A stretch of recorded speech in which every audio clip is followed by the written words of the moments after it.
रात्रीचे जेवण उरकून आम्ही सगळे अंगणात चटई टाकून बसलो होतो. गप्पा मारत बसलो होतो आणि नेहमीप्रमाणे आम्ही आजही आजोबांना भूतांच्या गोष्टी सांगण्यासाठी आग्रह केला. आमच्या आग्रहाखातर आजोबांनी भूताची गोष्ट सांगायला सुरुवात केली. त्यावेळी आम्ही शाळेत शिकत होतो.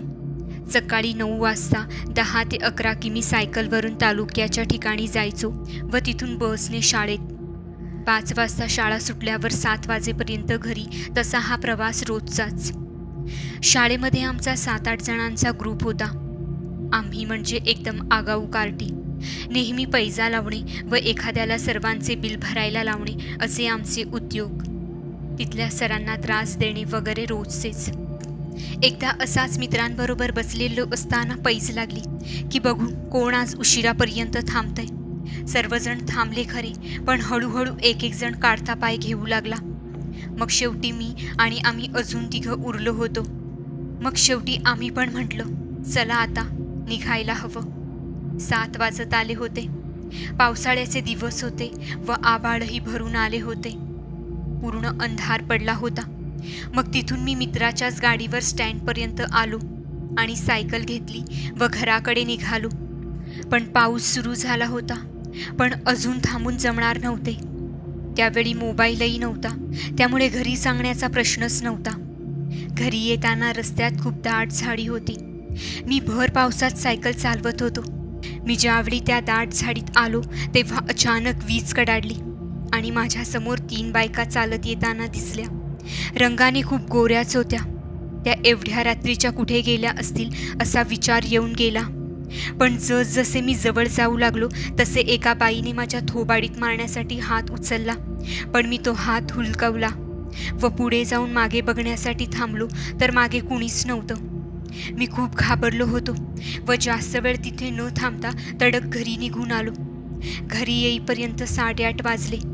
घरी आल्यावर घरच्यांची खूप बोलणी बसली, म्हणून काही सांगितलेही नाही की काय घडले माझ्यासोबत. मग त्यानंतर मी जेवण केलं आणि झोपून गेलो. सकाळी जाग आली ती खूप उशिरा. जरा तापासारखं वाटत होतं. हळूहळू ताप जास्तच वाढू लागला. मग संध्याकाळी दवाखान्यात वडिलांबरोबर गेलो व गोळ्या इंजेक्शन दिले. घरी आलो पण ताप कमी झाला नाही. रात्री जरा उठलो व बाहेर आलो. जरा अंगणाच्या पुढे जाऊन थांबलो तर समोरच्या रानात कोणीतरी उभे असलेले दिसले. पण मनात म्हणले की पाणी चालू असेल रानात, म्हणून परत येऊन झोपलो. पण पावसाळ्यात कशालाही पाण्याची गरज नसते हे नंतर लक्षात आले. सकाळपर्यंत ताप खूपच वाढला होता. वडील तर खूपच शिव्या द्यायचे की कधीच आजारी न पडणारा पोरगा एवढा कसा काय आजारी पडला. डॉक्टरांचाही काही फरक पडत नव्हता. मग शेवटी आईच्या सांगण्यावरून वडील एका गावातील एका जुन्या जाणकार बाईकडे गेले. ती बाई सर्वांचे सांगायची. तसे वडील तिच्याकडे गेले व सांगितले की 2 दिवस आजारी पडलाय मुलगा. डॉक्टरांकडे पण नेलं पण काहीच फरक पडला नाही.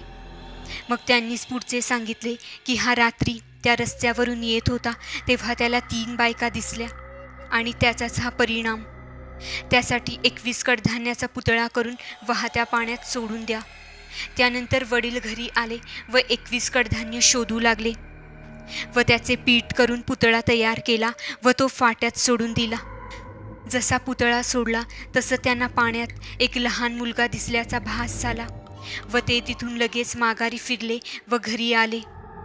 मग माझा ताप हळूहळू कमी झाला व मी त्यानंतर बरा झालो. मग त्यानंतर मी कधीही जास्त उशीर केला नाही घरी परत यायला. तर मित्रांनो, हा आजोबांचा छोटासा अनुभव तुम्हाला कसा वाटला आम्हाला कमेंटमध्ये जरूर कळवा आणि आमच्या चॅनेलला सबस्क्राईब करायला विसरू नका. धन्यवाद.